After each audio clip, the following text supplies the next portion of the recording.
നിയമവും നീതിയും എല്ലാവർക്കും ഒന്നാണ് എന്ന് പ്രസംഗിക്കുകയും അധികാരം കയ്യിലിരിക്കുമ്പോൾ എന്തും ചെയ്യാമെന്ന് കരുതുകയും ചെയ്യുന്ന കമ്മ്യൂണിസ്റ്റ് ഭരണകൂടത്തിന്റെ തകർച്ചയാണ് നാം ഓരോ ദിവസവും കണ്ടുകൊണ്ടിരിക്കുന്നത്. അധികാരം കയ്യിലുണ്ടായിരുന്നപ്പോൾ എന്തെല്ലാം ചെയ്തോ അതിനെല്ലാം ഒന്നൊന്നായിട്ട് കണക്ക് പറയേണ്ടി വരും എന്ന സത്യം ഇനിയെങ്കിലും സഖാക്കന്മാർ മനസ്സിലാക്കുന്നതാണ് നല്ലത്. 10 വർഷത്തെ കണക്ക് പുസ്തകം തുറക്കുമ്പോൾ അടിയുടെയും വീഴ്ചയുടെയും ആഴം കൂടും.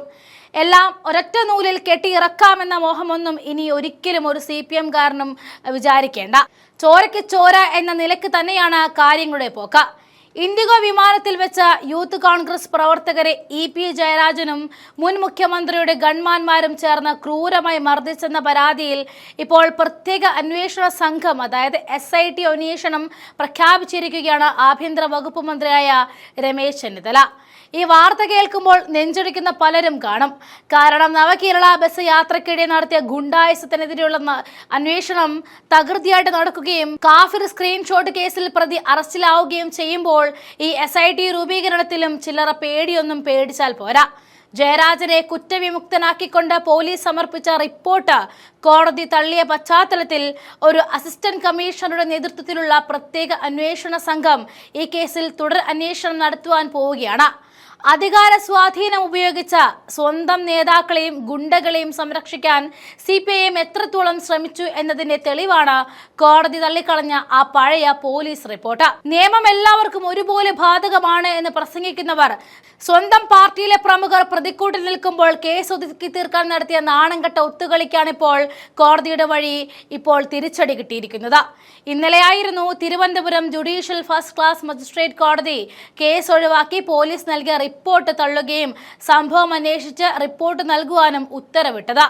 വിമാനത്തിനുള്ളിലെ CCTV ദൃശ്യങ്ങൾ പരിശോധിച്ച പുതിയ റിപ്പോർട്ട് സമർപ്പിക്കാൻ വലിയതുറ പോലീസിന് നിർദ്ദേശം നൽകിയതോടെയാണ് SIT രൂപീകരിക്കാമെന്ന രമേശ് ചെന്നിത്തലയുടെ തീരുമാനവും എത്തുന്നത്.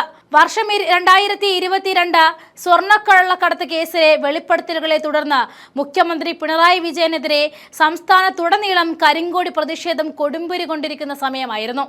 കണ്ണൂരിൽ നിന്നും തിരുവനന്തപുരത്തേക്ക് മുഖ്യമന്ത്രി യാത്ര ചെയ്ത അതേ ഇൻഡിഗോ വിമാനത്തിൽ 2 യൂത്ത് കോൺഗ്രസ് പ്രവർത്തകരും ഉണ്ടായിരുന്നു.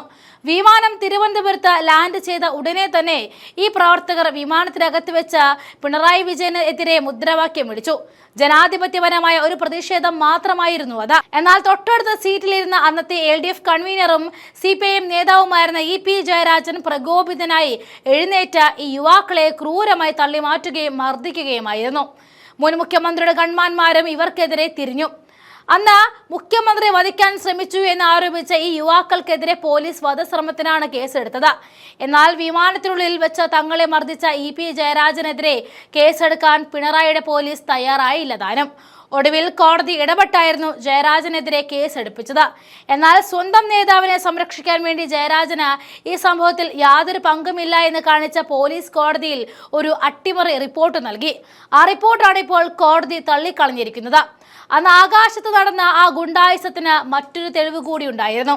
ഈ സംഭവത്തിൽ സുരക്ഷാ വീഴ്ച വരുത്തിയതിന് ഇൻഡിഗോ എയർലൈൻസ് EP ജയരാജന് 3 ആഴ്ചത്തെ യാത്രാ വിലക്ക് ഏർപ്പെടുത്തിയിരുന്നു. അതിൽ പ്രതിഷേധിച്ച് താൻ ഇനി ഇൻഡിഗോ വിമാനത്തിൽ കയറില്ല എന്ന് ജയരാജൻ വെല്ലുവിളിച്ചതൊക്കെ നമ്മൾ കണ്ടതാണ്. സ്വന്തം അധികാരം ഉപയോഗിച്ച് കേസ് ഒതുക്കി തീർക്കാൻ നോക്കിയ CPIMന്റെ മുഖത്തേറ്റ കനത്ത പ്രഹരം തന്നെയാണ് കോടതിയുടെ ഈ പുതിയ ഉത്തരവ്. അതുകൊണ്ടാണ് ഇപ്പോൾ പ്രത്യേക അന്വേഷണ സംഘത്തെ വെച്ച് ഈ കേസ് വീണ്ടും അന്വേഷിക്കാൻ ആഭ്യന്തര വകുപ്പ് തീരുമാനിച്ചിരിക്കുന്നത്.